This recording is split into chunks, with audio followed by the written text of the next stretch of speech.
శనగలతో snacks recipe. శనగలు నానబెట్టుకుని ఇలా పకోడీలు వేసుకుని తింటే చాలా బాగుంటుంది. పిల్లలు స్కూల్ నుంచి వచ్చినప్పుడు ఇలా ఒక గిన్నెలో వేసి ఇస్తే ఇష్టంగా తింటారు.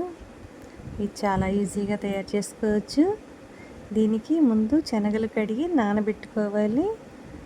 నానబెట్టుకుంటే తొందరగా ఉడికిపోతాయి. తర్వాత ఇలా కుక్కర్లో వేసి ఉడికేసుకోవాలి.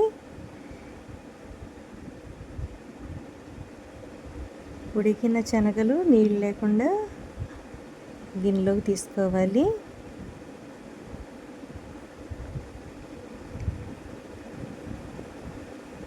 ఇప్పుడు దీంట్లోకి 1 కప్పు శనగపిండి, 1/2 కప్పు బియ్యపిండి, 1 స్పూన్ కారం, రుచికి సరిపడా సాల్ట్ వేసుకుని 1 స్పూను వాము కూడా చేతితో నలుపుకొని దీంట్లో వేసుకుని కొంచెం కొంచెం నీళ్లు పోసుకుని కలుపుకోవాలి. శనగలన్నీ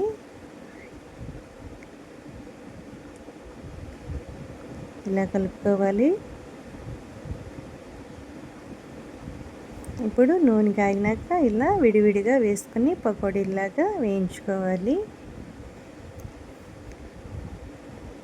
శనగలు ముందే నాని ఉంటాయి కాబట్టి నూనెలో వేసినాక వేగి చాలా బాగుంటాయి. పకోడీలాగా వేసుకుని పిల్లలకి చక్కగా సాయంత్రం పూట స్కూల్ నుంచి రాగానే స్నాక్స్ లాగా పెట్టచ్చు.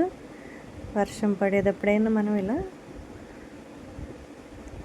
ఎప్పుడు కావాలంటే ఇప్పుడు చేసుకోవచ్చు. మీరు కూడా ఒకసారి ఈ రెసిపీ చేసి ఇంట్లో అందరికీ పెట్టండి, ఇష్టంగా తింటారు.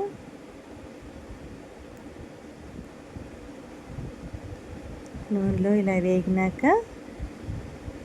2 రెమ్మల కరివేపాకు కూడా వేసి వేయించుకుని అన్నీ ఒకసారి తీసేసుకుంటే శనగల స్నాక్స్ రెసిపీ రెడీ అయిపోద్ది. ఒకసారి ఇంట్లో చేసి అందరికీ పెట్టండి, ఇష్టంగా తింటారు. బయట కొనే బదులు పిల్లలకి ఇలా ఇంట్లో ఏదో ఒకటి చేసి పెడితే స్కూల్ నుంచి రాగానే చక్కగా వాళ్ళకి నీరసం లేకుండా ఇష్టంగా తింటారు.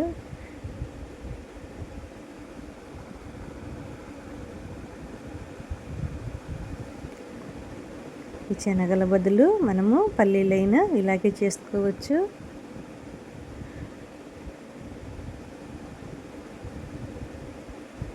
మా ఇంట్లో మా పిల్లలకి చాలా నచ్చినాయి. మీరు కూడా చేసి ఒకసారి అందరికీ పెట్టండి.